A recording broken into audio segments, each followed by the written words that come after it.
2 ஃப்ரெண்ட்ஸுங்க ரொம்ப நாள் கழிச்சு மீட் பண்ணுறானுங்க.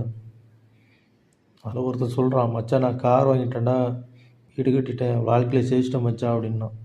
இன்னொருத்தனும், மச்சான் நானும் நல்ல வேலை மச்சான், நல்ல குடும்பம், நானும் ஜெயிச்சிட்டேன் மச்சான் அப்படின்னான். இதில் 3வது வருஷம் தான் என் கிராஸ் பண்ணி போயிட்டு இருந்தான். அவன் தான் கணேசன். இந்த 2 பேருக்கும் கணேசன் ஃப்ரெண்டு தான். ஸோ மச்சான் கணேசா வாடா அப்படின்னு கூப்பிட்டானுங்க. கணேசன் பார்த்தீங்கன்னா இருக்கிற சொத்தெல்லாம் இன்னொருத்தனுக்கு எழுதி கொடுத்துட்டு கூலி வேலைக்கு போயிட்டு இருக்கிறவன். மச்சான் அவன் கதையை பற்றி எப்படி இருந்தான் பார்த்தியா இப்படி ஆகிட்டான்னு சொல்லிட்டு அவன் ரொம்ப நக்கல் பண்ணாங்க. இந்த 2 பேரை விட கணேசன் ரொம்ப அழகுங்க. ஸோ அதனால் செல்ஃபி எடுக்கும் போகும்போது ஃபோட்டோ எதாலுமே இப்போ எல்லாருமே பார்த்த உடனே செல்ஃபி எடுக்கிறது வழக்கம் தானே இப்போது இந்த காலத்தில். ஸோ செல்ஃபி எடுக்க போகும்போது இந்த கணேசன் ரொம்ப அழகாக இருந்தோடனே இந்த 2 பேருக்கும் கொஞ்சம் ஒரு மாதிரி ஃபீல் பண்ணிட்டு இருந்தானுங்க. ஸோ இதை உணர்ந்துட்டான் அந்த கணேசன். ஸோ செல்ஃபியில் நம்ம ரொம்ப அழகாக தெரிஞ்சாச்சுன்னா இவங்க ரொம்ப வருத்தப்படுறானுங்க. ஏன்னா இவங்க பெரிய இதாக நினச்சிட்டு இருக்காங்க. அதனாலன்னு சொல்லிட்டு செல்ஃபியில் கொஞ்சம் இன்னொன்னோட முகத்தை கொஞ்சம் கேவலமாக வச்சுக்கிட்டாங்க. அப்படி வச்சுக்கிட்டான். ஸோ இதனால் அந்த 2 பேருக்கும் கொஞ்சம் சந்தோஷம். அவனை விட நம்ம 2 அழகு தான்டா அப்படின்னு சொல்லிட்டு. இந்த கூலிக்காரன் நம்மளை விட அழகாக தெரிஞ்ச அவன் எப்படி அப்படின்னு ஒரு ஈகோ கூட அந்த பணக்காரங்களுக்கு இருக்கலாம்ல. ஸோ அதனால் அந்த கணேசன் இப்படி கொஞ்சம் விட்டு கொடுத்துட்டான்.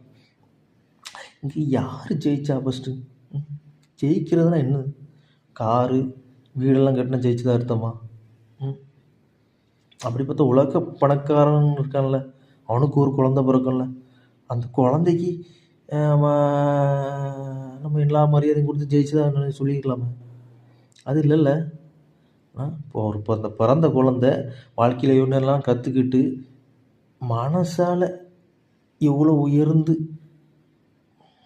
செயலில் ஈடுபடுதோ அதுதானே ஜெயிச்சதா அர்த்தம். இந்த 2 பேரை விட எனக்கு தெரிஞ்ச அந்த கணேசன் தான் வெற்றி பெற்றதான் நினைக்கிறேன். ஒரு செல்ஃபியில் தன்னோட இதை குறைச்சி விட்டு கொடுக்குற ஒருத்தன், தன் சொத்தை இன்னொருத்தனுக்கு எழுதி கொடுத்த ஒருத்தன், அவன் தானே வெற்றி பெற்றான். விட்டு கொடுக்குறது தப்பாங்க. தோல்வி அடைகிற நிறைய பேர் நிறைய இடத்துல விட்டு கொடுத்தவங்களாக இருப்பாங்க. விட்டு கொடுக்குறவங்க தான் நிறைய இடத்துல தோல்வியை அடைகிறாங்க. எனக்கு தான் வேணும் அப்படின்னு சுயநலமாக இருந்து அடைகிறவங்க வெற்றி பெற்றவங்களாக கருதுகிறாங்க. இங்கே மனசால் உயர்ந்தவங்க தாங்க வெற்றி பெற்றவங்களே. இந்த உலக வாழ்க்கையில் பணத்தை நோக்கி போகாமல் ஒவ்வொருத்தரும் மனசை நோக்கி அந்த மனசை எவ்வளோத்துல பக்குவப்படுத்தணும் அதை யோசிங்க. அதுதான்